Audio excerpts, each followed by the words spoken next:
The table was set. The guests arrived. But dinner never came. Welcome to Echo Misteriosa. I am your host, Vela. Where are you watching from tonight? Drop it in the comments below. Your messages make this mystery family feel complete. Let's begin. It was on one of those October evenings peculiar to London, wherein the fog arrives in great sallow curtains, and the gas lamps bloom like lonely flowers against the dimming dusk, that I found myself once again at Baker Street, greeted by the familiar warm glow behind the curtains and the thin wail of a violin sounding a Hungarian lament. I had not visited my old friend Sherlock Holmes for nearly a fortnight, my practice having recently claimed the bulk of my attention. But as ever, the world seemed to slow once I crossed the threshold of 221B. "Watson, you are late," came the cool greeting as I removed my gloves and stepped into the sitting room. "Forgive me, Holmes," I said, allowing a smile. A persistent cough in a Westbourne Grove nursery held me longer than expected. A boy of 6, freckles beneath his eyes, with a wooden elephant in his hand, Holmes asked without looking up from his armchair. "You astonish me," I replied, chuckling despite myself. "Mrs. Petrie mentioned she had written to you regarding the child's persistent bronchitis. You must have intercepted the note." Holmes at last lowered his violin. "Intercepted? Hardly. A torn fragment of paper under your collar suggests it was pinned in haste, combined with the fine traces of licorice on your coat cuff, suggesting sticky little fingers, and the faint sawdust from a toy maker's floor. The matter required no clairvoyance." I was on the verge of a retort when a heavy knock resounded from the front door below. Mrs. Hudson answered it, and soon we heard the unmistakable tread of hurried boots on the stairs. A moment later, the door to our sitting room burst open and a man entered, a man whose appearance bespoke both privilege and panic. He was tall, clean-shaven save for a proud mustache, and wore a well-tailored dinner coat that bore signs of having been hastily buttoned. His fair hair was disheveled, and his cheeks were pale beneath a thin sheen of sweat. In one gloved hand, he held a folded envelope. In the other, a silver cigarette case that trembled slightly as he breathed. "Mr. Holmes," he said, removing his glove, "my name is Lord Percival Ashcombe. I must beg for your immediate assistance. Something has happened, something truly beyond explanation." Holmes rose and gestured toward the armchair opposite him. "You have come from a residence in Kensington, recently left a motor cab, and your nerves are not in the habit of being tested. Please sit. You mentioned something beyond explanation." Ashcombe did not remark upon the deductions, though I noticed a flicker of surprise in his eyes. He sat heavily. "It concerns my uncle, Sir Gareth Villiers," he began. "Tonight we were to host a small family dinner in his honor at Wrenmere House. Only family and a few close friends. It was meant to be simple." Quiet. He paused, as if trying to settle the tremor in his breath. The table was laid. The food was being prepared. Sir Gareth, he was in his study, making some final arrangements. And then— "Yes?" Holmes interjected softly. "He vanished." "Vanished," I repeated. "Gone, Mr. Holmes, as if the room had swallowed him whole. The study was locked from within. No window was open, no passage concealed, no one seen entering or leaving. His butler delivered his customary glass of sherry at 6:15, left the room, and returned 5 minutes later to announce dinner. The study was empty." Holmes' fingers steepled. "And the food?" he asked. Ashcombe blinked. "The food? You said it was being prepared. Was it served?" Ashcombe shook his head. "Number." The footman halted everything. The family was in a state of alarm. Police were summoned, of course. But they found nothing.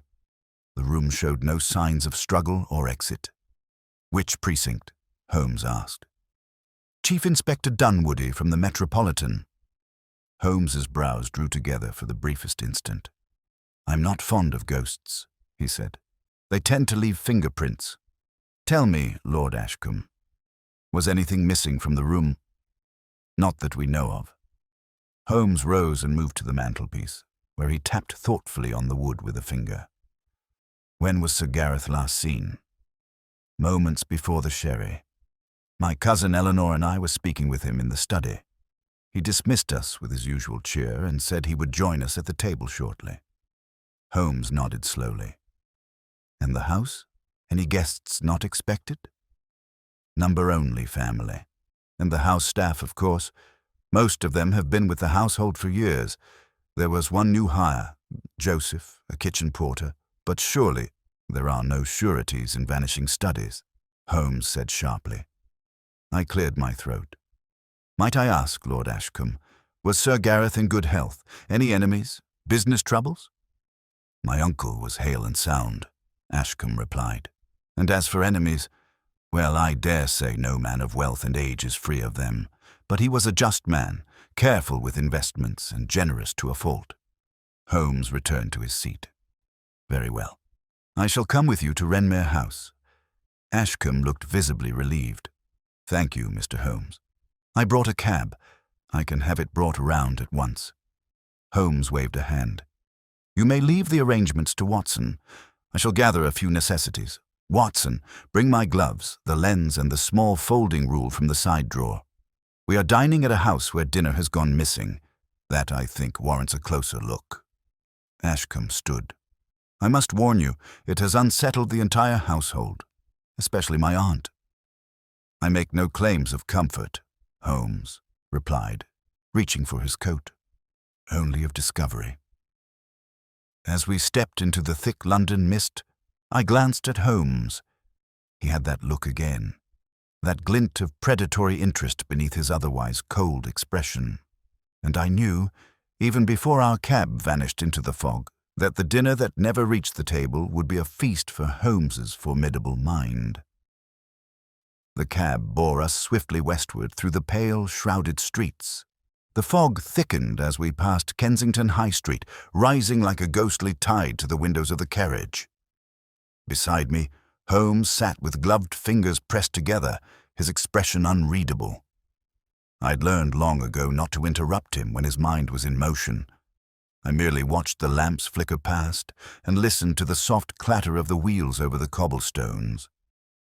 Lord Ashcombe sat opposite, his gaze flitting anxiously between the window and Holmes, clearly battling the instinct to press him with questions.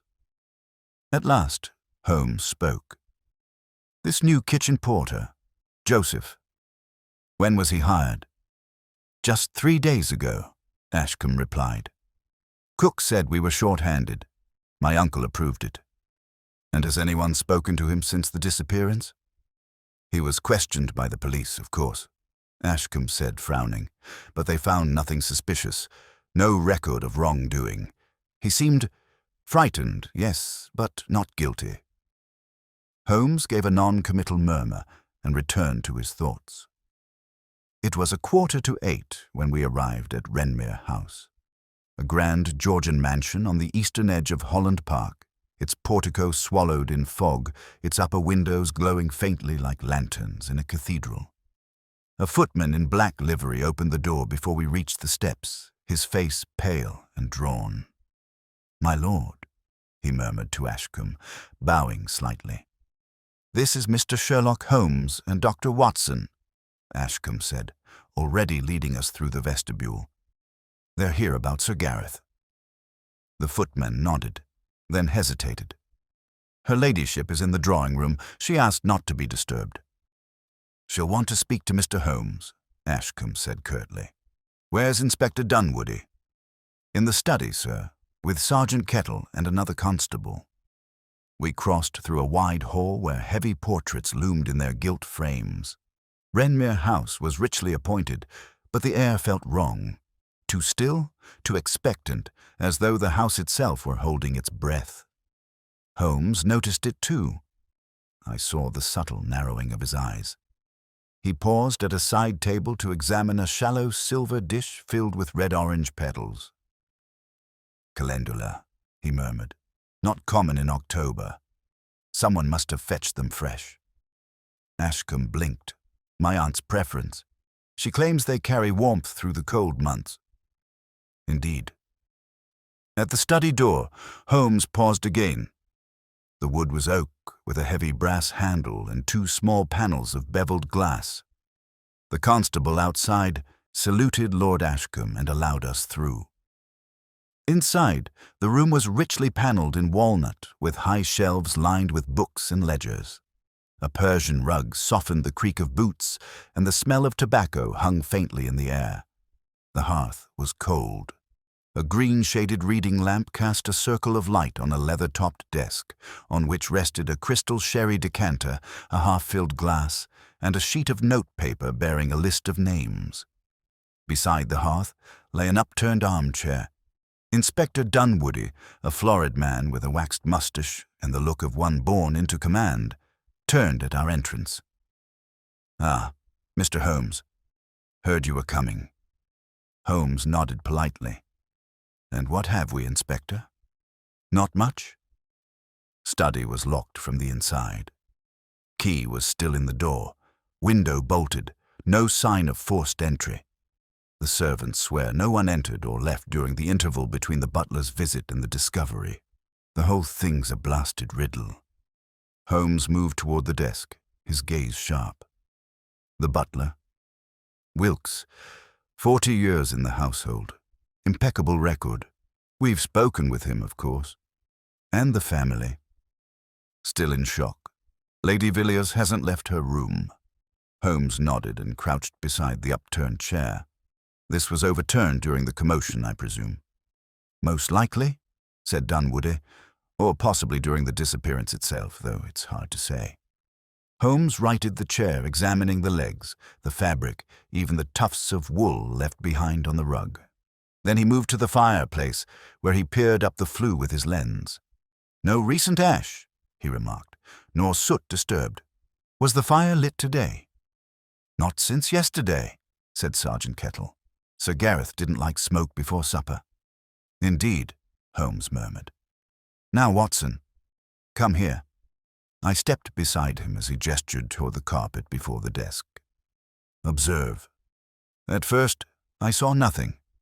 But as I knelt, I noticed the faint impressions, partial but distinct, of 2 heel marks close together, pointing inward toward the desk. Not booted, but slippered, I would say, the right slightly deeper than the left. "Someone stood here," I said. "Correct. Likely Sir Gareth himself. But what of the second set?" I looked again. There was a smudge, barely visible, near the base of the curtain. Not a footprint, but a slight drag, as if a heel had scraped while being turned. Holmes followed my gaze and gave a small approving nod.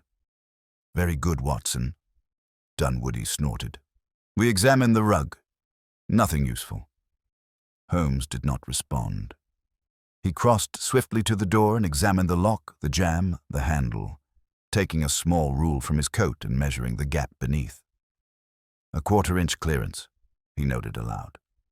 "Enough for a narrow blade." He turned.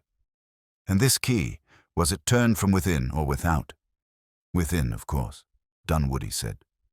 "We had to force the—" Dr. Holmes's gaze lingered on the handle. "May I assume you preserved the position of the sherry glass?" "We left the scene as untouched as possible." Holmes nodded. He returned to the desk and picked up the glass, sniffed, then dipped a finger and tasted a drop. "Unaltered. Good Oloroso. And the paper?" He held up the list. 12 names in neat hand under the heading Foundation Benefactors, October Review. Lord Ashcombe leaned over. "My uncle was finalizing guests for a charitable dinner next week. He always wrote out the names in that study." Holmes tucked the sheet into his coat. He vanished while finalizing dinner plans for a dinner that never happened. How apt. "Do you believe this is a case of voluntary disappearance?" I asked. "Hardly. Sir Gareth was a creature of ceremony, and were he fleeing, he would not vanish from a locked room with his coat and watch still on the stand." "Then how—" Holmes held up a hand. "Too soon." He turned to Ashcombe. "You mentioned your cousin Eleanor. Where is she now?" "In the music room, I believe. I shall speak to her. I also wish to interview the kitchen porter. Joseph, of course, though he's likely in the servants' quarters. Holmes paused, then looked to Dunwoody. One last thing. The study was not searched for concealed doors, I assume? Dunwoody bristled. Of course it was. We tapped every wall. Yes, with a sergeant and a stick, no doubt, Holmes said quietly. Forgive me if I repeat the exercise with my own hands. As we left the study, Holmes spoke lowly to me. There is a pattern forming, Watson. A man disappears while selecting guests. A locked room, a single untouched glass of sherry. But note, no food had been served, and yet the house prepared for dinner. The absence, not the presence, is the key. And you believe someone intended this from the start?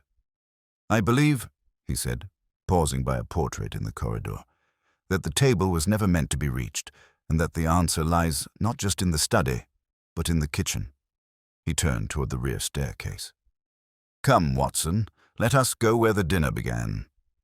We descended the narrow back stair, our footsteps muffled by worn treads and the thick hush of old walls. The upper floors of Wrenmere House, though grand, were hushed by confusion and unease, but below, beneath the domain of lords and guests, the servants' quarters still clung to their rhythm. The smell of hot water, stale bread and coal hung in the air, and a faint clatter echoed from beyond a swinging door at the far end of the corridor.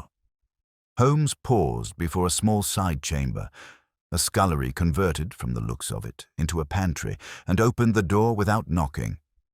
Within stood a narrow-shouldered youth in a soot-smeared apron, his back to us, hunched over a sink. He turned as we entered, blinking owlishly, a peel of red hair sticking damply to his temple. His sleeves were soaked and his hands raw from scrubbing. "Joseph Lint, I presume?" Holmes asked, already moving to examine the folded cloths drying by the stove. The boy wiped his hands and nodded quickly. "Yes, sir, and I've told the inspector everything I know." Holmes studied him a moment, then gestured for me to close the door. "Then you'll forgive me for asking you to do so again, this time for my benefit. Begin with when you arrived at the house." Joseph shifted uncomfortably, his fingers working at the hem of his apron. "It were Tuesday morning, sir. Mr. Partridge, the steward, had sent for help from the agency. Cook's boy had caught the influenza. I was told I'd have kitchen duty, mostly dishwork, sweeping, boiling stock. I've done it before, sir." "And had you ever worked in a household of this rank?" Joseph shook his head. "No, sir. Just hotels in Shoreditch, and once for a barrister in St. John's Wood. But never this sort." "Did anyone speak to you yesterday, apart from kitchen staff?" "No one, sir. Well, Mr. Partridge spoke once. He gave me a list for the butcher. That was yesterday morning. I fetched it before breakfast. After that, just Cook and Millie." Holmes looked at the boy for a long moment. "And today?" Joseph hesitated. "I saw Mr. Ashcombe this morning in the corridor.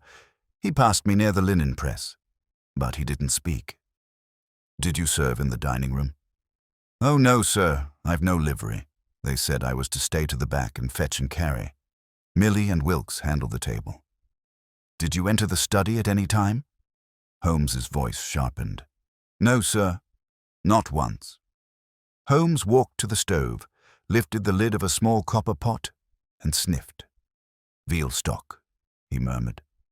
"Mild, but correct. When was this prepared?"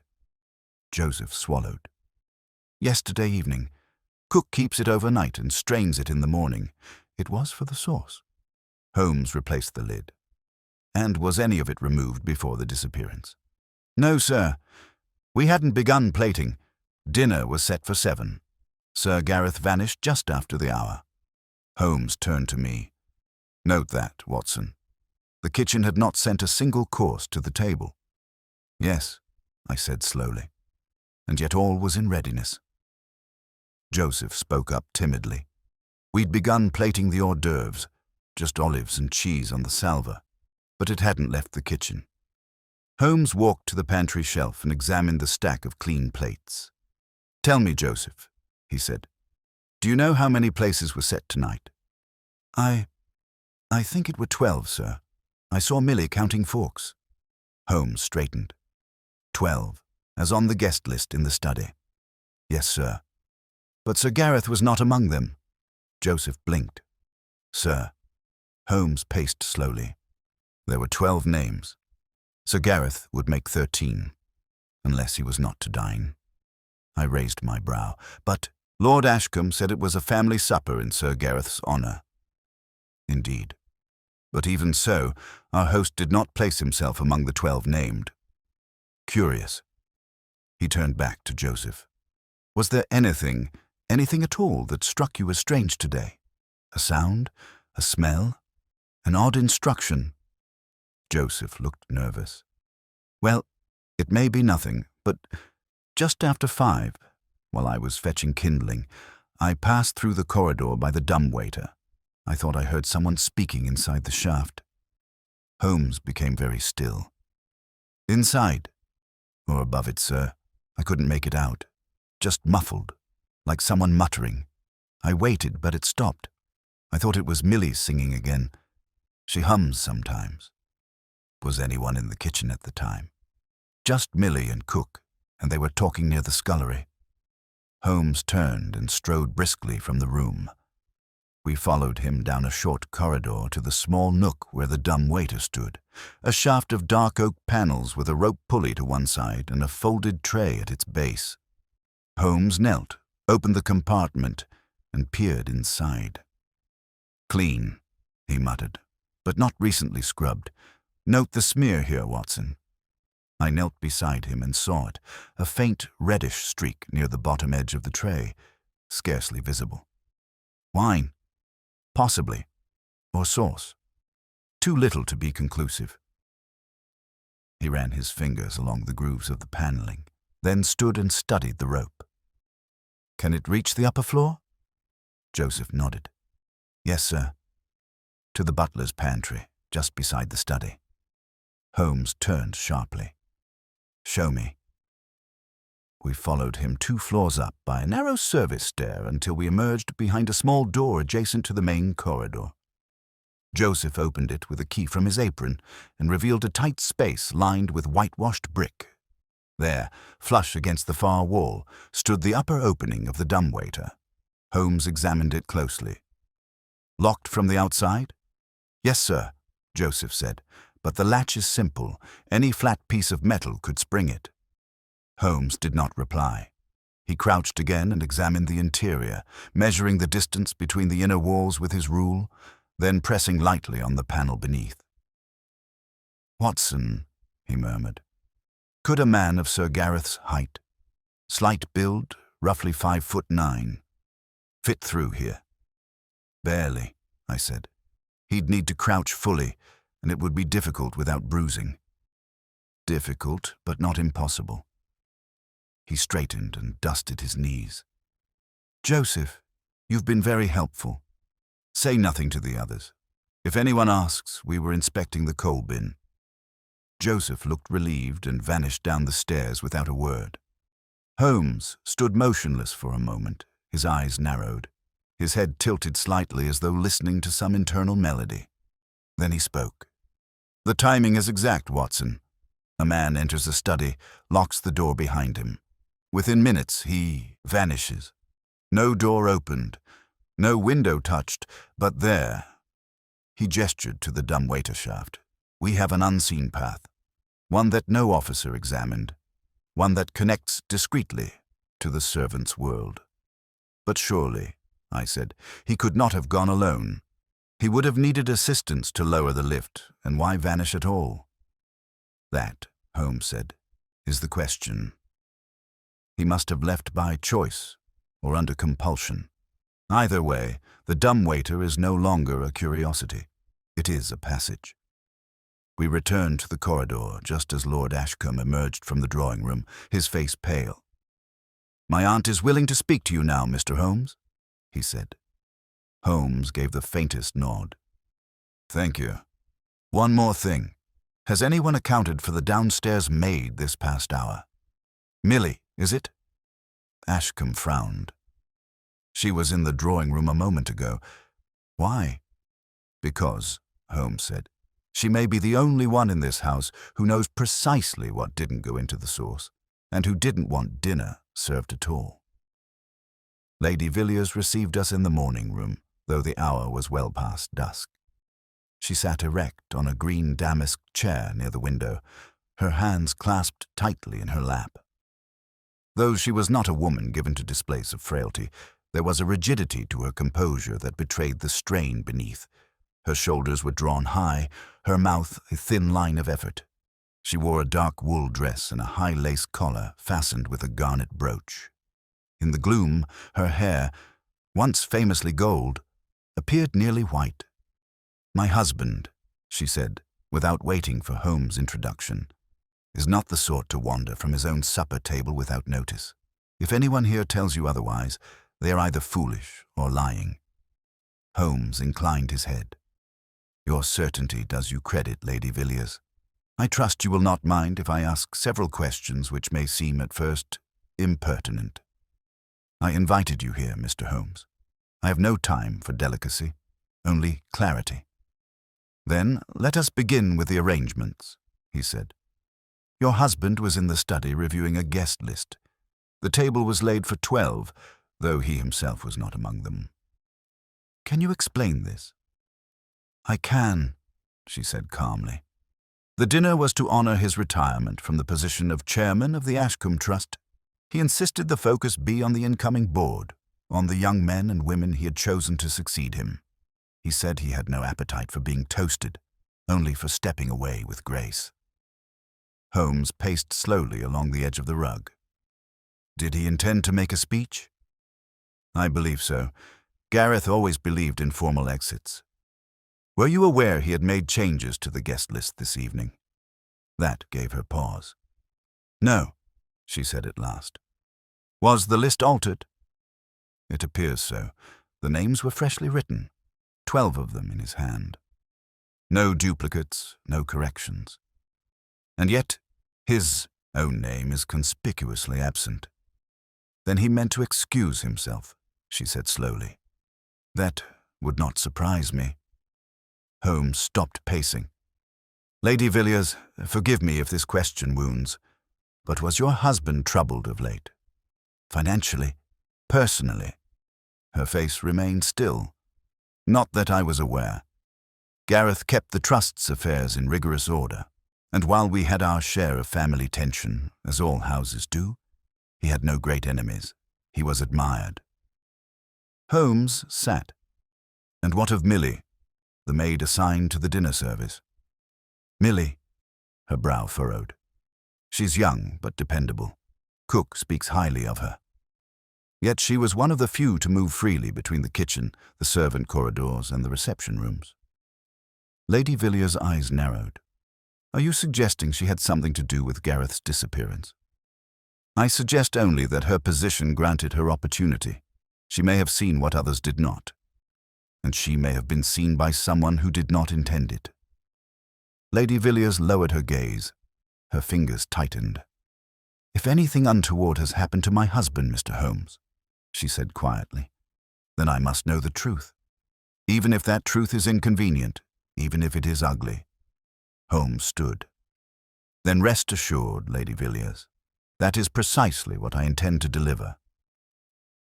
As we stepped back into the corridor, the household seemed hushed in a deeper way than before, as though the walls had absorbed the tension now gripping every room.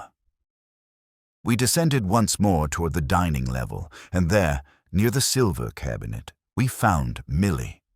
She stood stiffly beside Inspector Dunwoody, her hands folded, her eyes darting between Holmes and the open dining room doors. She was no older than 20, with a heart-shaped face and wide-set eyes. A tea-cloth was draped over her arm, but it hung limp now, forgotten. "Mr. Holmes," Dunwoody said, "the girl claims she knows nothing, but I've caught her twice tonight trying to speak to the footman in whispers." "I didn't mean no harm," Millie said quickly, her voice quavering. "I was only telling Wilkes I thought I saw someone near the side stairs earlier." "When?" Holmes asked gently. Millie hesitated. Just after the bell rang for dinner, sir. It couldn't have been more than 7:05. I'd gone to fetch the wine tray. When I came back toward the main hallway, I saw someone in the shadows by the service stair. I thought it was Joseph, but then he walked past me from the other direction only a minute later. Holmes stepped closer. You saw a figure? Man or woman? I couldn't say. They were moving quickly, but the way they held their shoulders, like they were trying not to be seen. Did you hear anything? A voice? Not then.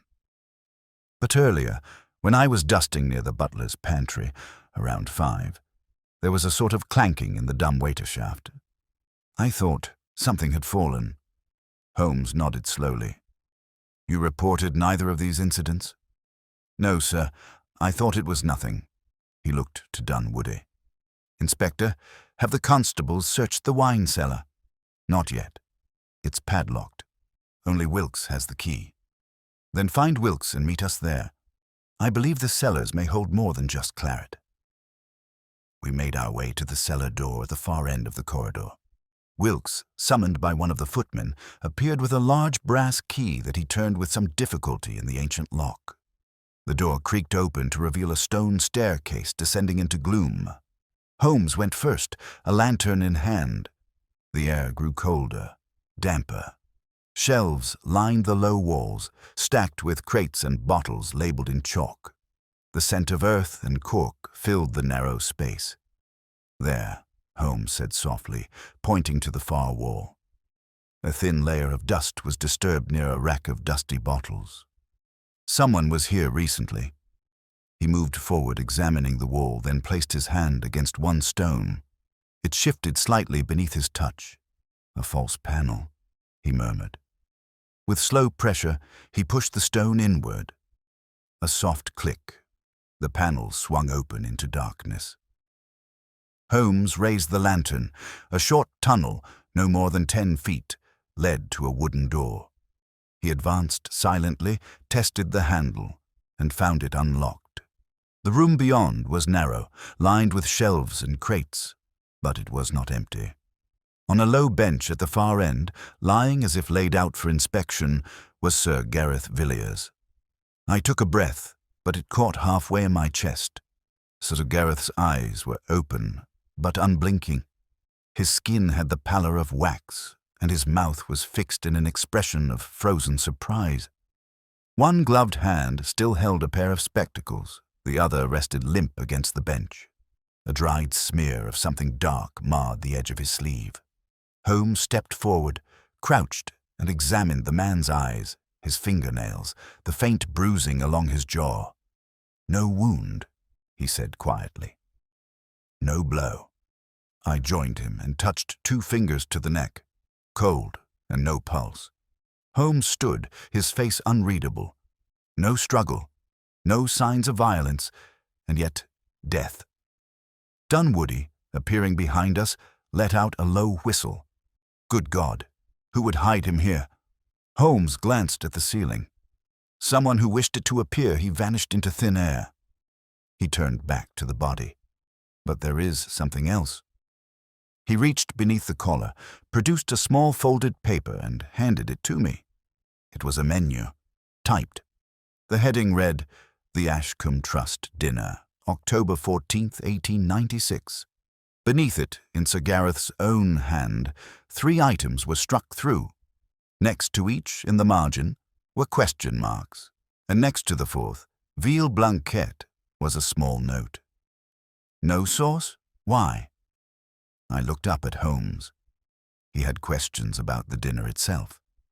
Not just the guest list, Holmes said, but the food.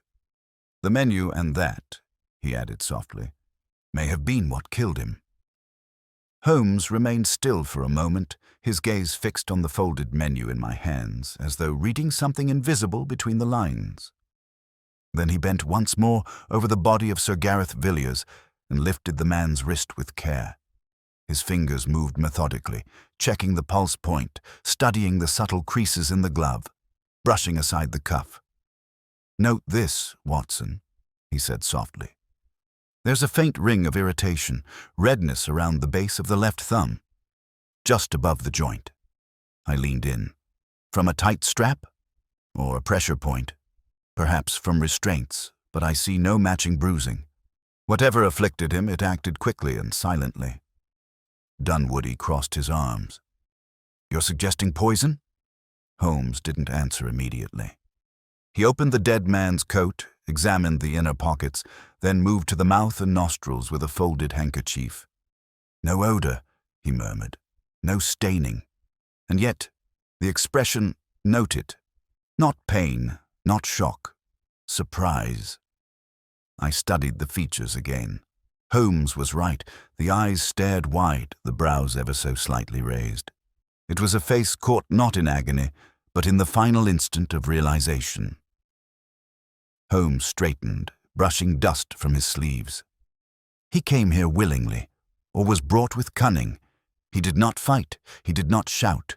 He was here no more than 2 hours before we arrived. Long enough to cool, but not to stiffen." Dunwoody exhaled heavily. "And the room? Hidden behind the wine racks. Unused. Clever." "Too clever," Holmes said. "This was not improvised. It was prepared. A place to store, not to kill." I turned back to the menu in my hand. This note. "No sauce." "Why?" "Do you believe he suspected something?" "I do," Holmes said. "Sir Gareth was precise by habit. The absence of sauce, where one should have been served, struck him as odd. Odd enough to record.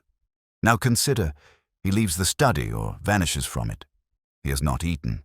He is discovered in the wine room with a menu in his pocket and no marks of trauma. You think the food was never meant to reach the table?"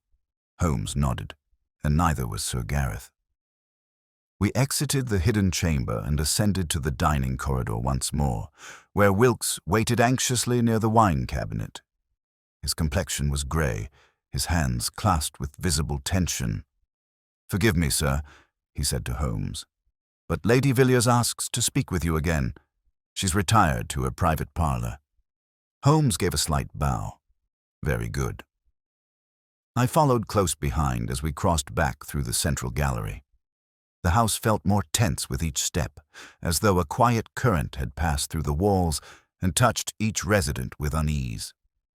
When we entered Lady Villiers' parlour, she was standing by the mantel, her hands no longer composed, but clenched around a folded handkerchief. "My husband is dead," she said without preamble. "Yes," Holmes said simply. "I regret that I cannot spare you that certainty." She gave a sharp nod once. Then after a pause, "Have you told Ashcombe?" "Not yet, but I shall." She turned toward the hearth and stood in silence for a long moment. Then, without turning, she said, "He didn't trust them, you know. The new board. He believed someone was siphoning funds from the Ashcombe Trust. He never said so directly. Not to me. But I saw it in how often he reviewed the ledgers, how he marked his calendar more tightly than ever before. Something had changed." Holmes stepped closer. "Do you know if he confronted anyone?" Number Gareth played such matters close to the chest, but he grew wary, especially of Eleanor. "Your niece?" "She's not a fool, Mr. Holmes. She's clever and ambitious, my brother's daughter, left with us to raise after the fever took him and his wife. She resented Gareth's quiet control of her finances, I think." Holmes's eyes narrowed. "And was she among the 12 on the dinner list?" "Yes. She was seated beside Gareth's own place. But he did not list himself." "No." Holmes's voice turned gentle. "Lady Villiers, had you reason to suspect that tonight was meant for more than a dinner?" She looked at him then. Her composure, forged from years of drawing-room civility, gave way for a moment. "I think Gareth intended to make an announcement, perhaps a confrontation. He had that stillness about him he wore before a difficult board meeting. He said he wanted everything in view, finally. That's what he told me yesterday." Holmes gave a slight bow. "Thank you." As we left the room, I turned to Holmes. "You suspect Eleanor?" "I suspect motive," he replied. "She stands to gain, perhaps financially, perhaps socially.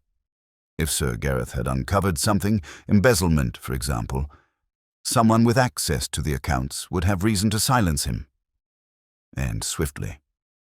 And the sauce? A failed delivery mechanism. He didn't consume it, but he noticed it missing. The one person in this house who would know both the menu and the tray is Millie.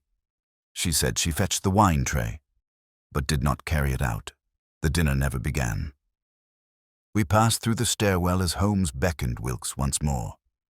"Ask Miss Eleanor Villiers to join us in the drawing room," he instructed. Wilkes bowed and vanished. The drawing room was dimly lit, a fire long since reduced to coals. Holmes seated himself with deliberate calm and waited. 5 minutes passed before the door opened, and Eleanor entered. She was dressed in deep navy, her dark hair coiled and pinned with precision. Her face, though pale, betrayed no sorrow. "You wish to speak with me, Mr. Holmes?" "I did," Holmes said. "Please sit." She did so without hesitation. "Miss Villiers, I'm not in the habit of asking rhetorical questions. I must be frank. Your uncle is dead.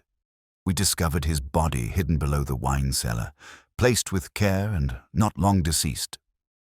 Her expression did not change. "I see. You do not seem surprised." "I am not." Holmes's eyes glinted. "Indeed. I knew something was wrong. The moment he missed dinner, he was never late, never absent. And yet you said nothing." "I was told to remain calm, that he had likely taken ill." Holmes leaned forward slightly. "Tell me, Miss Villiers, did your uncle ever suggest he intended to revise his will?" That gave her pause. "Not to me." "But you knew he was considering it." She looked at Holmes directly. "Yes, I knew. He had asked Lord Ashcombe to review the estate holdings 2 weeks ago. He mentioned consolidating several trust distributions, and you objected." "Of course I did," she said coolly. "He intended to delay my access to the Westbourne properties by 5 years. Said I was too eager with money." Holmes nodded once. "And the board of the Ashcombe Trust, were you aware of misappropriated funds?" "I suspected, but I had no proof. Gareth refused to name names." "Because he intended to do so tonight." Her mouth tightened. "But someone else learned of it first," Holmes continued. "Someone who feared exposure, who tampered with the kitchen arrangements, struck items from the menu, ensured the veal sauce never left the stove. But Gareth noticed. He questioned it, just enough to warrant silence." "I did not poison my uncle," Eleanor said coldly. "No," Holmes said, "but you may know who did." He rose. "This house is filled with masks, Miss Villiers. Yours, I think, is among the most carefully constructed, but the cracks are beginning to show."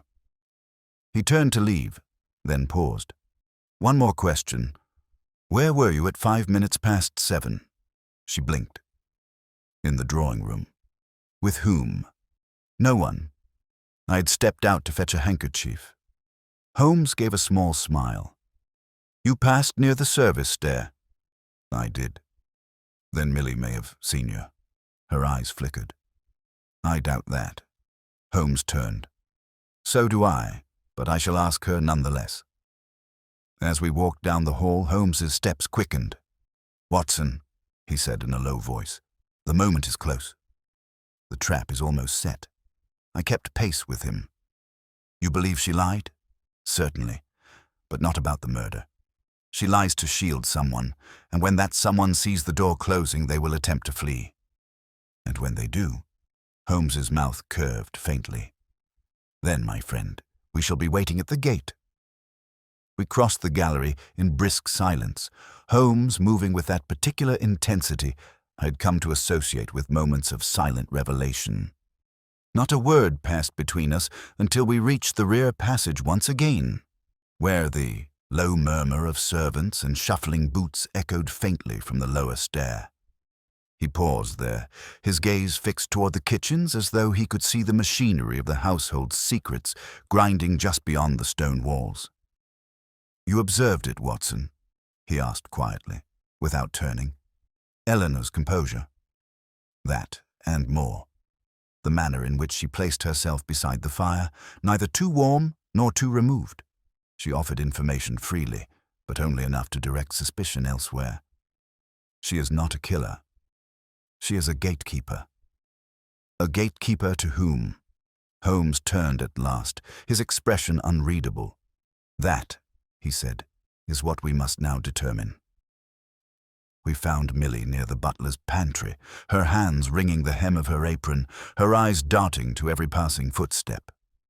When she saw Holmes approach, she dropped a stiff curtsy. "Mr. Holmes, sir." He raised a hand gently. "Come with us, Millie. I need a word where ears are fewer and walls are less talkative." She followed us to the corner vestibule just outside the servants' stair, where we stood alone beneath a flickering wall lamp. "I need you to answer plainly," Holmes said, "and with care. Think carefully, and speak only what you know to be true." Millie nodded quickly. "At 7:05, you saw someone near the stair to the upper gallery. You told Inspector Dunwoody you believed it was Joseph, but you were not certain." "Yes, sir. I ask you again. Look closely in your memory. Who was it?" She hesitated, biting her lip. "They was tall, that's why I thought Joseph, but it weren't him. Joseph's got a limp on the left leg. This person, he moved too smooth. I thought maybe Lord Ashcombe. He's got that same coat, dark brown, short tail. I saw him wearing it last week." Holmes's expression didn't change, but I felt the atmosphere tighten around us. "Was he carrying anything?" Holmes asked. "No, sir. Just moving quick, like he didn't want to be seen. He went toward the old larder." Holmes glanced at me, then back at Millie. "You've done well. That's all for now." We left her standing in the passage and ascended to the main floor once again. Holmes's voice was low and clipped as we climbed. "Ashcombe," he said. "He's at the center of it.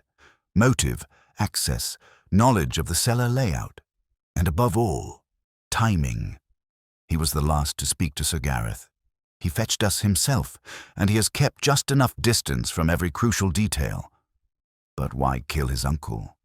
Control, Holmes said, of the trust, of the estate, of Eleanor, perhaps. The documents Gareth carried would have named successors, appointed legal responsibilities, sealed financial boundaries. Ashcombe could not allow that. As we reached the upper landing, we found Inspector Dunwoody pacing the corridor just outside the study. "Holmes," he said sharply, "the valet, says Ashcombe went to his rooms an hour ago, but I had a man check just now. His coat and boots are gone." Holmes didn't hesitate. "Get men to the stables. Have them bar the gates." Dunwoody turned and barked orders down the stairwell, his voice sharp with urgency. Holmes led me swiftly through the nearest hall, past the long-shadowed portrait of the first Baron Ashcombe, and toward the back of the house. "He'll try the garden path," Holmes muttered. "There's a gate in the south hedge, rarely locked. If he reaches the road—" We burst through the side door, lantern lights swinging wildly across the mist-shrouded garden. The path curved left toward a narrow break in the shrubbery. Holmes sprinted ahead, and I followed, boots pounding on damp flagstone. As we rounded the hedge, we saw him, a figure already fumbling at the latch of the gate, one gloved hand on the iron loop, the other hidden inside his coat. "Ashcombe!" Holmes called. The man turned. His face was drawn, tense. No longer the charming nobleman, but something narrower, meaner. He took one step back, then reached for the gate again. Dunwoody's men came from behind, cutting off the retreat. In an instant, Ashcombe raised his hand, and something metallic glinted in the fog. Holmes stepped forward, calm as a clock. "No need for that." Ashcombe's voice came harsh, brittle. "You don't understand. He was going to ruin everything." "Was he?" Holmes asked softly. "Or was he going to name the truth you spent months hiding?" Ashcombe's hand trembled, then slowly dropped to his side.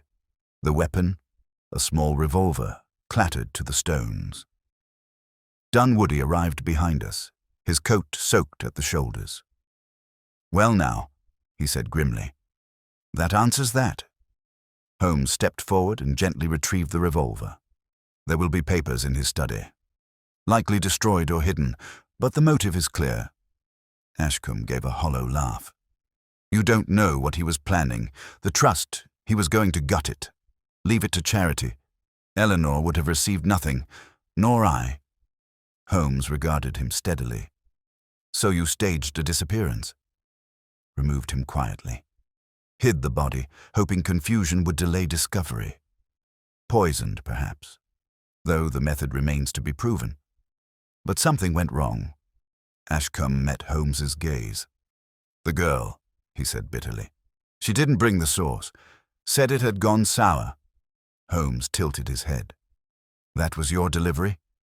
You planned to drug the sauce?" "He wouldn't have tasted a thing," Ashcombe muttered. "He was too used to being served." Dunwoody stepped forward and clapped a hand on the man's shoulder. "You'll answer for the rest in due time." Ashcombe said nothing more. Back inside, Holmes stood again before the study door. This time he opened it without hesitation and stepped inside, gesturing for me to follow. The room looked unchanged, but I knew now the full weight of what it had witnessed. The tidy desk, the untouched glass, the clock still ticking faintly against the silence. Holmes moved to the hearth and stood a moment, his gaze lost in the grain of the wood paneling. "He expected it, you know," he said finally. He saw the change in Ashcombe's manner, the urgency with which he had pressed to revise documents, the pressure on Eleanor. He knew the threat would come from within. I looked down at the menu again, retrieved from the body. And his only warning was a missing sauce. Holmes smiled faintly. "No, Watson. His warning was his own silence. He did not eat. He did not drink. And he carried the question in his pocket. That, I think, was his way of leaving a clue." We stood there a long moment. Then Holmes turned from the hearth, his expression shifting back into its usual calm. "Let us find Dunwoody. The rest will be legalities. I've no appetite for them." As we stepped into the corridor once more, I could not help but glance back into the study, the quiet room that had devoured a man in silence, and revealed the treachery of blood over a dinner that never reached the table. The next morning broke with a grey pallor over London, the sky hanging low as though the night had not truly ended. Fog clung to the cobbles outside 221B Baker Street as I returned with a fresh copy of the Times and 2 brioches, only to find Holmes already seated, fully dressed, and gazing into the fireplace with a faraway stillness that told me his mind was very much elsewhere. He had returned late the night before from Wrenmere House, where Dunwoody and his men remained to finalize statements and secure the cellar chamber. Ashcombe had been taken quietly into custody, his protests fading as the evidence mounted around him. And yet, as I watched Holmes now, I sensed no satisfaction, only a precise and measured thoughtfulness that signaled he was not yet done. I set the paper and the brioches on the table. "The press has it already. Peer arrested in midnight capture at Holland Park Estate," I read. "They've named Lord Ashcombe." Holmes did not stir. "Was it too neatly tied up for your liking?" I asked. At that, he finally turned his eyes to me. "Ashcombe is guilty, yes, but not complete." I frowned. "You believe there's another party involved?" "I believe," Holmes said, "that the timing was too clean. The sauce undelivered, the body placed but not concealed beyond retrieval. The girl, Millie, conveniently witnessing a shadowed figure. And Eleanor's composure, too tightly drawn even for someone raised among marble busts and ledgers." I took my seat slowly. "You think she was part of it?" "I think," he said, "that her silence has a weight of its own, and that something remains missing from this tale. Not a motive, but a step. One critical step." He stood and crossed to the desk, withdrawing the folded menu once more. Sir Gareth was a man of habit. If he had reason to suspect the source, why keep the note on his person? Why not share it with Lady Villiers or confront the kitchen outright? He was buying time, or sending a message to someone who might find him after. Holmes moved suddenly, pulling out a thin folder from beneath a sheaf of older case notes. Do you recall the mention of the Ashcombe Trust's ledgers? Yes. Lady Villiers said he'd been poring over them. Holmes handed me a sheet. This came from Dunwoody at dawn. A clerk from the trust arrived at the station shortly after Ashcombe's arrest with a sealed envelope Sir Gareth had given him the previous morning. In case anything occurred before dinner, he had said. I opened the envelope and withdrew 2 pages. They were covered in Sir Gareth's precise hand, columns of figures and dates, with a final note scrawled across the bottom in darker ink. Discrepancy in the Eleanor account. Withdrawals not matching signature log. Check ledger room, coded initials JPI blinked. JP Joseph. Precisely, but not our kitchen porter. Look again. I did, and it struck me. James Partridge. The steward Holmes gave a slight nod. A man of quiet utility, trusted by all, holder of keys, keeper of schedules, and, most importantly, the one who first hired Joseph to replace the sick kitchen boy. And the ledger discrepancy? He was funneling funds under Eleanor's name. That is what Gareth discovered. The steward manipulated her accounts, perhaps with her cooperation, perhaps without. She may have been a beneficiary, unwitting or otherwise. I felt a chill creep through me. But then, the plan. Partridge could not allow the confrontation to proceed. Ashcombe may have been the tip of the spear, but someone needed to open the path, unlock the panel behind the wine racks, remove the body from the study, poison the sauce until Millie refused to serve it, and place the menu back in the coat. Holmes's eyes gleamed. An old servant's touch. So careful, so familiar with Sir Gareth's habits that he could replicate them precisely. But he missed the fact that Sir Gareth had written a second note and entrusted it outside the household. I stood. Then we must return to Wrenmere House. Holmes was already reaching for his coat. The estate that morning was quiet in a different key than the night before. The air was brittle with frost, the hedges white-tipped. Dunwoody met us at the door, rubbing his hands together against the cold. Back already, he said, not unkindly. Partridge, Holmes said without greeting. Where is he? Packing his bags, Dunwoody replied. Said Lady Villiers had released him from service. Convenient, Holmes muttered. Take us to him. Now. We crossed through the tiled halls toward the rear servants' wing. The narrow corridor was lined with wooden doors, one of which stood ajar. Inside, Partridge was folding a pair of linen shirts into a modest case. His manner was brisk, detached, almost too calm.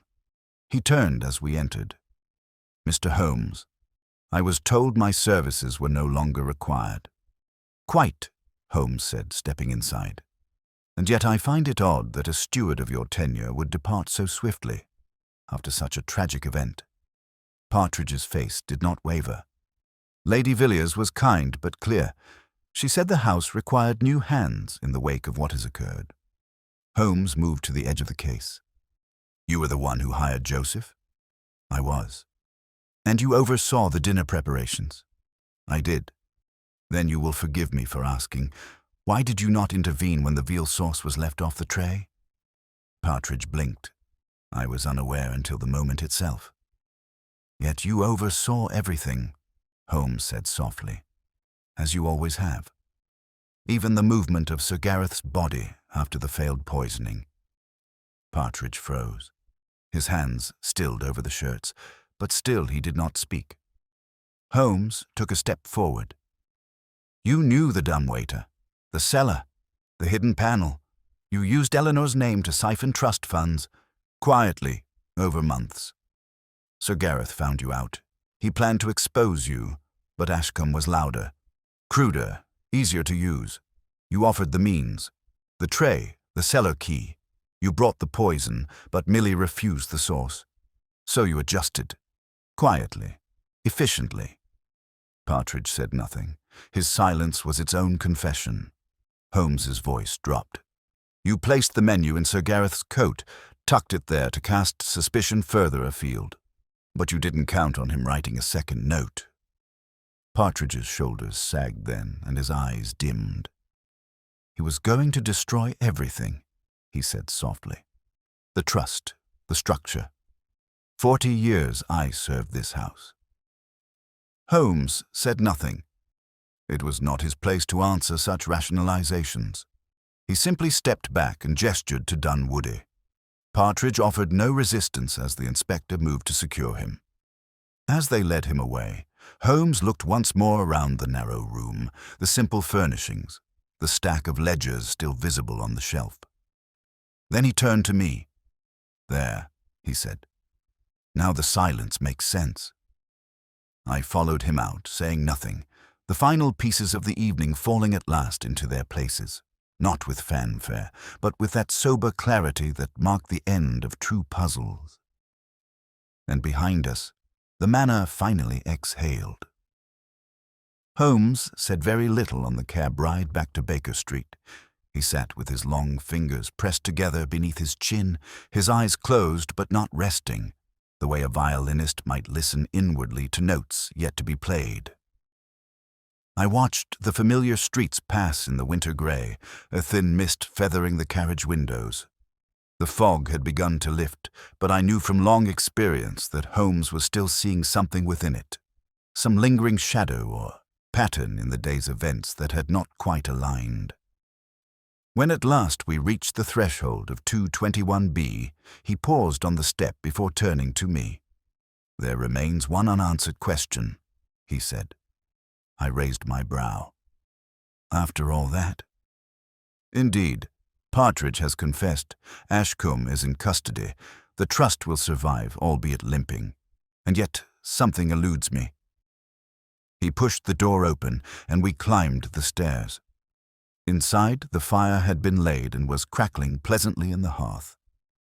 I removed my coat and seated myself near the lamp.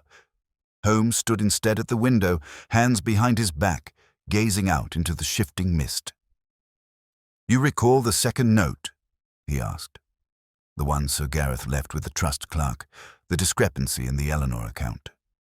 J.P., which led us to Partridge. Holmes nodded slowly. Yes. But ask yourself, why did he write it at all? Because he feared for his safety. But he did not fear Ashcombe, Holmes said softly. He spoke with him that morning. He granted him access to the guest list. He even sent him to fetch us. No, Watson, Gareth feared someone else. Partridge, I said. Possibly, but think further. He turned now, eyes gleaming with that singular sharpness that always signaled a fresh turn of deduction. Sir Gareth suspected foul play, yes, but not from a brute or an heir.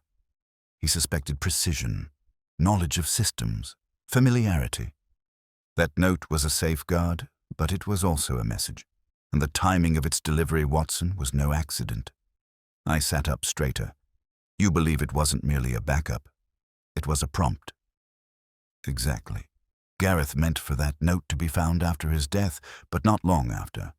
He trusted that someone, us perhaps, would connect the missing sauce to the altered menu, the dumbwaiter, the cellar. But the initials J.P., he wrote them for speed, for clarity. And yet he took a risk in doing so. I frowned, because it could just as easily implicate Joseph.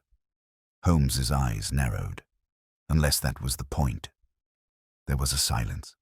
I felt it settle between us like the dust from a closing curtain. Then Holmes crossed to his desk and opened the case file. From it, he drew the original menu, the one found folded in Sir Gareth's coat.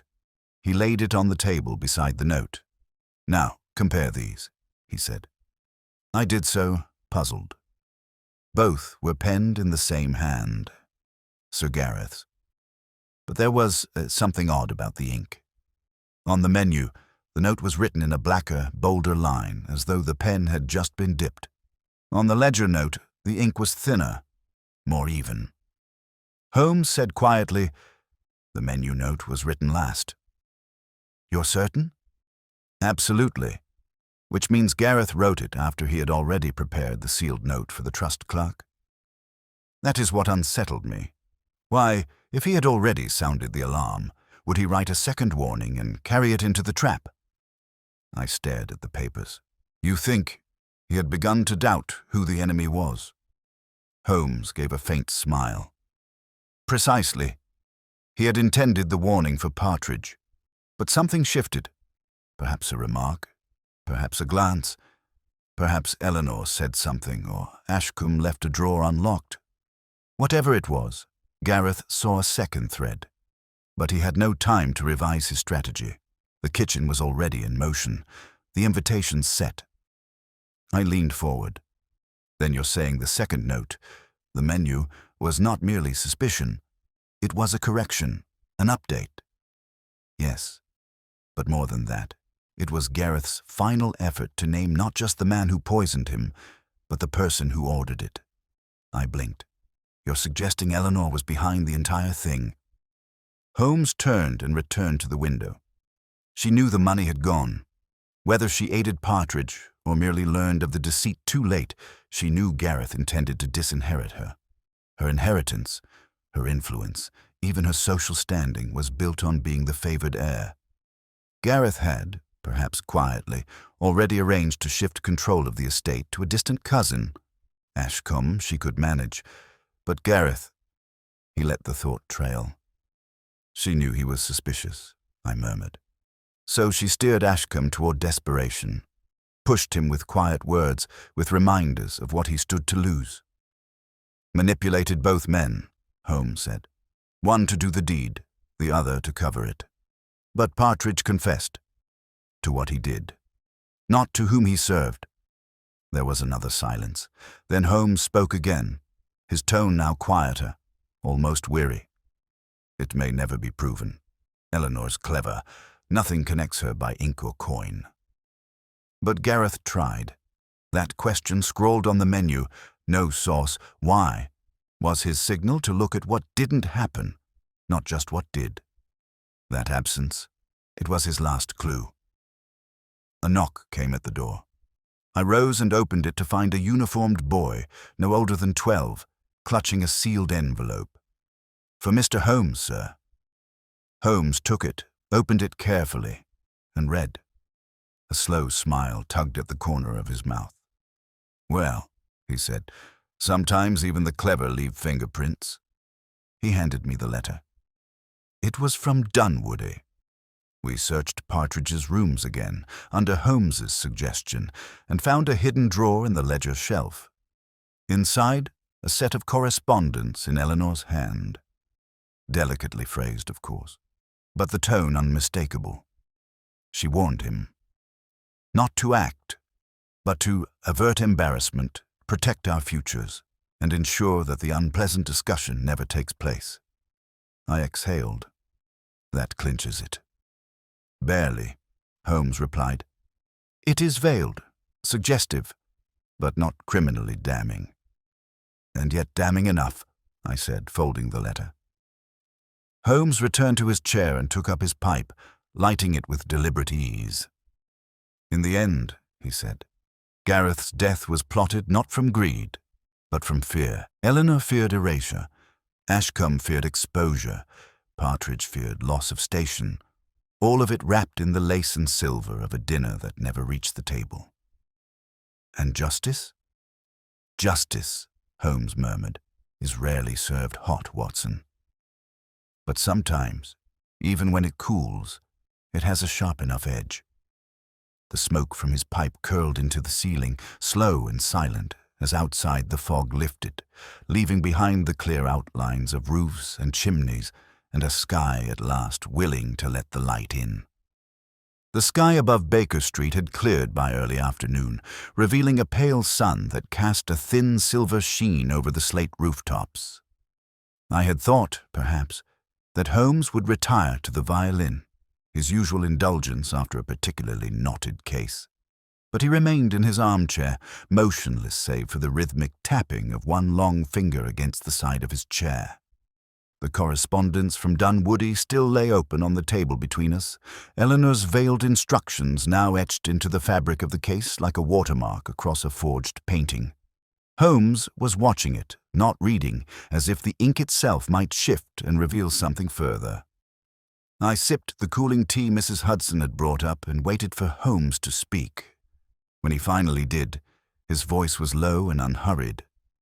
"Watson, what do you make of remorse?" I blinked. Remorse? Yes. Its presence, its absence. Whether it leaves a trace as evident as blood on a cuff. I considered. In the guilty, often. In the desperate, perhaps not. Why? Holmes did not answer immediately. He reached for the sealed envelope that had come with Dunwoody's letter and drew out a second page we had not yet examined. A brief note from Lady Villiers herself, sent via the inspector's office. It had been written after Holmes's departure from Wrenmere House in her own steady, precise script. Holmes passed it to me without comment. "Mr. Holmes, I must thank you, though I do not do so lightly. The air in this house is different now, as though it has finally been allowed to breathe. I've asked Eleanor to leave Wrenmere by the end of the week. She did not protest. There are no charges against her. There may never be. But truth, in some measure, has already done its work. My husband would have approved of that, I think. Yours sincerely, Eliza Villiers." I let out a breath and set the letter down beside the others. "So it ends quietly, then." Holmes nodded. "As most domestic tragedies do, with displacement, not punishment. Eleanor will disappear into a smaller circle, one where whispers will follow her. She'll likely marry before the season ends. Someone ambitious and slightly deaf to reputation.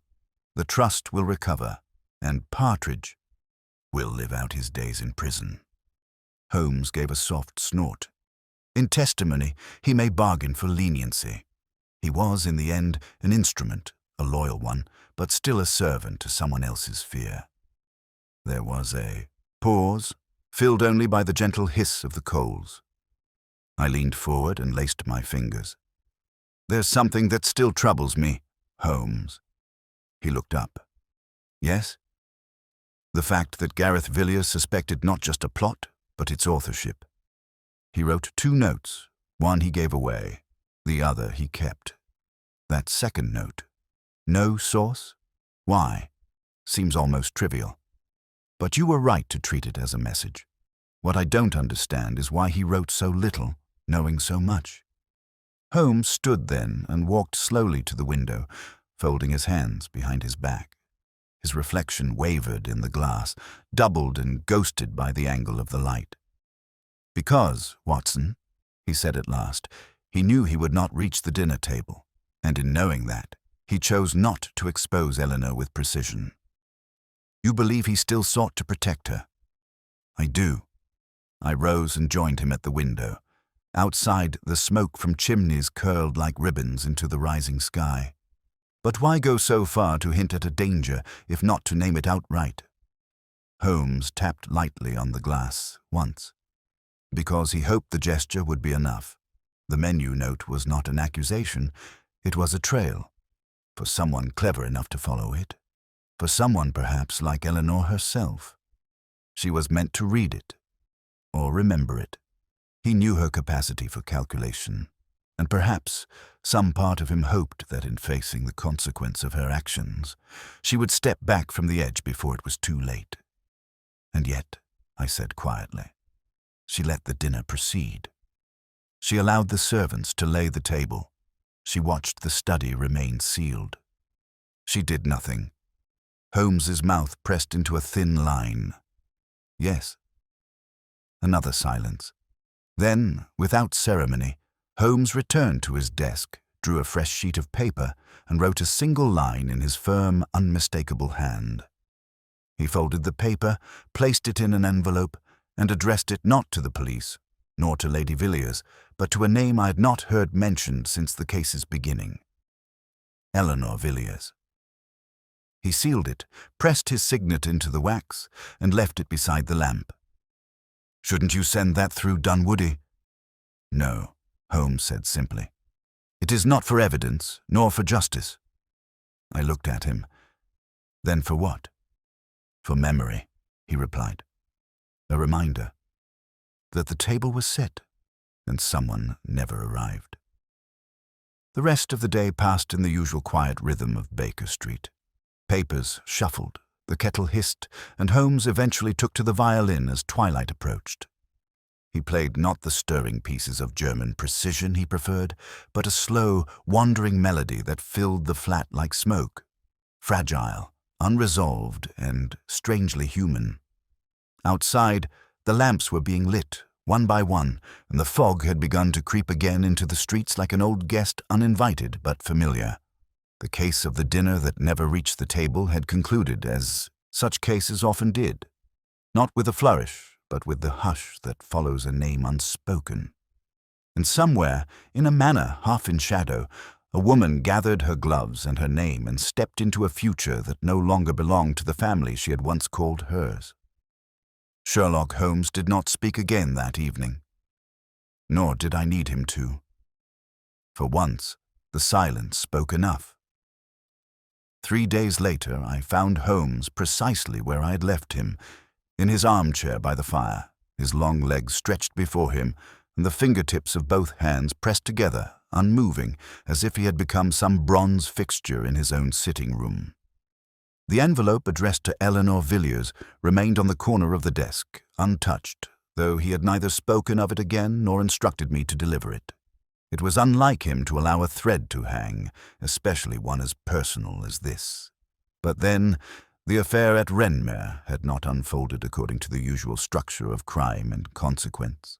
Too much had happened behind silences and below the threshold of law. It had been a murder born not of passion or vengeance, but of fear, the slow, tightening fear of a crumbling inheritance, a family crest tarnished not by scandal, but by inevitability. I had just set down the morning edition of the Telegraph when a sharp rap at the door brought Holmes's eyes open. He did not stir otherwise. I rose and answered it. A tall, familiar figure stood on the landing. "Inspector Dunwoody," I said. The man inclined his head. "Dr. Watson. May I come in?" Holmes gestured faintly. "You already have." Dunwoody entered, removing his gloves and setting down his hat with habitual precision. He looked older than he had even a week prior, his eyes a touch more sunken, his moustache a little droopier at the corners. "I won't take much of your time," he said, "but I thought you'd want to know."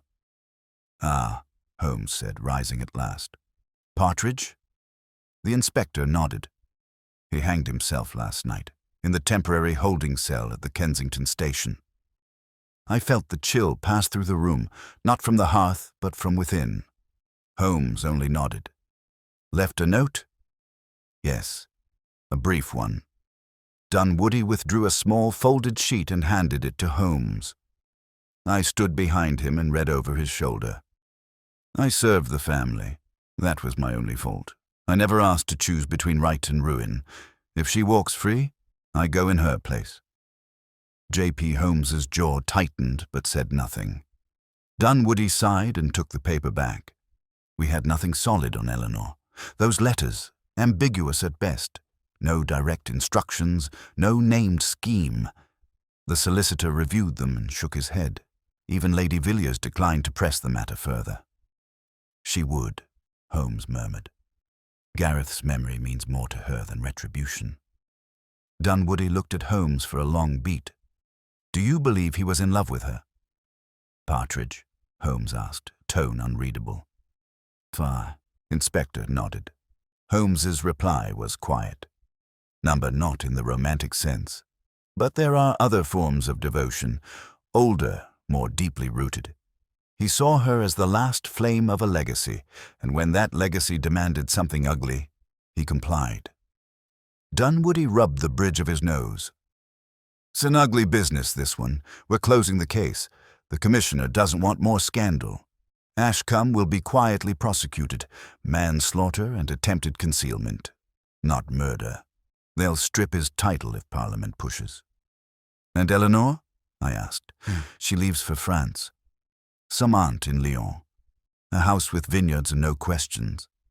He hesitated. You were right, Holmes. She was at the center of it, but we'll never have it on paper. Holmes returned to his chair, sat slowly, and for a moment watched the fire in silence. Dunwoody cleared his throat. Well, I wanted you to hear it from me, and thank you for giving us what we needed, even if it wasn't enough to finish it cleanly.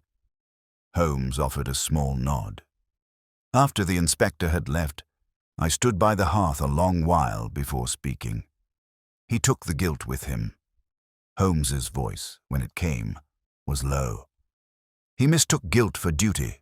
The former destroys slowly, the latter demands silence. Together, they hollow a man. I turned toward him. Will you still send the letter? Holmes glanced at the envelope, then picked it up and turned it once in his hand. No. You think she knows?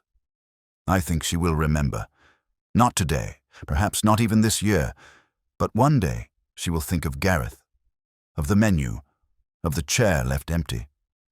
He set the letter back on the desk, but with a finality that suggested it was no longer meant to leave the room. I poured us both a measure of brandy, and we drank in silence. The fog had lifted from the street entirely now. The sun shone sharp across the rooftops, illuminating chimneys and rooftops like brass handles of a city slowly unlocking itself from winter's grip. At length, Holmes spoke again, his voice clearer now, more deliberate. There was something Gareth Villiers understood, Watson, something few of our clients ever do. That the most dangerous betrayal is not the one shouted in rage or scratched into a will. It is the betrayal allowed to ripen in silence, the kind we permit because we fear what speaking it aloud will break. He tried to stop it, I said, but gently. Yes, Holmes said, and they mistook his restraint for weakness. He stood once more and crossed to the window, where he watched the street below. A boy shouted on a corner. A cab passed, clattering lightly over the cobblestones. London moved on. He asked no one to fight for him, Holmes added, and so we did. But the victory tastes of ash. He turned back to me and managed a tired smile. Come, Watson, let us leave this one where it lies. And so we did. We filed away the papers. The name Wrenmere House did not appear in the papers again. Ashcombe vanished from public life, as if dissolved into the fog that had once hidden his escape. Eleanor, too, receded, her shadow now smaller, though no less distinct. And in time, Holmes returned to his usual cases. Parliamentary forgeries, a diamond theft in Belgravia, a peculiar incident involving a stolen parrot that quoted Tennyson. But whenever he passed that envelope still tucked in the corner of the drawer, I noticed he never touched it again. It remained sealed, as did something in him. It was nearly a week after the case had quietly closed when I returned to Baker Street one grey afternoon to find Holmes, at last, at peace with it. The remnants of the Wrenmere investigation had been cleared away. Papers filed, evidence secured, and the envelope addressed to Eleanor finally burned, not mailed. Holmes had struck a match to it himself the night before, dropping it wordlessly into the hearth without ceremony. Whatever message he had once considered delivering, he had decided the silence left in its place said more. Still, there was one final knot to unfasten. He was in his shirt sleeves, seated cross-legged on the rug before the fireplace, the morning's correspondence fanned out before him. As I stepped in and removed my gloves, he looked up at me with a strange softness. "I've received word from Lady Villiers," he said. "Oh?" He handed me the letter, a short, hand-written note. The script was elegant and firm, though I could see the effort behind the measured hand. "Mr. Holmes, I thought you should know. Yesterday Eleanor left England. She did not take the family carriage. She declined all offers of escort. She left in a modest cab with only one bag, and no servant. She left behind a note, not addressed to me, not to the family, simply placed upon the empty table in the dining room. It read, "I did not taste the sauce, but I helped set the table. That is all. Yours, Eliza Villiers." I looked up slowly. Holmes met my eyes, and for a long moment, neither of us said anything. "She admits it," I said finally. "In the only way she can," Holmes replied. "Without trial, without witness, without consequence. She was clever enough to leave no fingerprints." "She was clever enough," he said softly, "to leave only ghosts." We sat then in long silence, the letter between us, the last echo of a case that had begun with a vanished guest and ended with a confession spoken too late for justice, but not, perhaps, too late for reckoning. I thought back to that dinner which never reached the table, the untouched glasses, the spotless silver, the empty chair that had borne the weight of a vanished man's secrets. And I saw again the quiet resolve with which Holmes had traced every missing step, not only in the corridors of Wrenmere House, but in the silent distances between guilt and grief, and between truth and proof. He had not solved the case with spectacle or confrontation, but with patience, with respect for the quiet clues, the misplaced menu, the missing sauce, the untouched wine glass.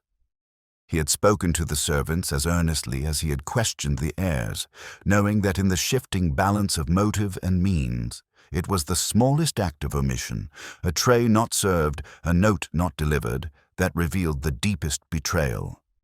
He had followed the logic of the absence, and in the end, it was absence that told us everything.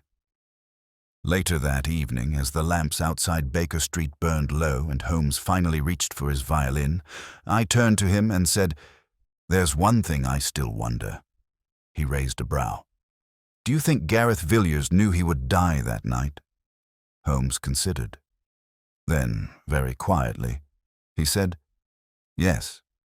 I believe he suspected it, but he came to dinner anyway." "Why?" Holmes didn't look up. He only drew the bow gently across the strings.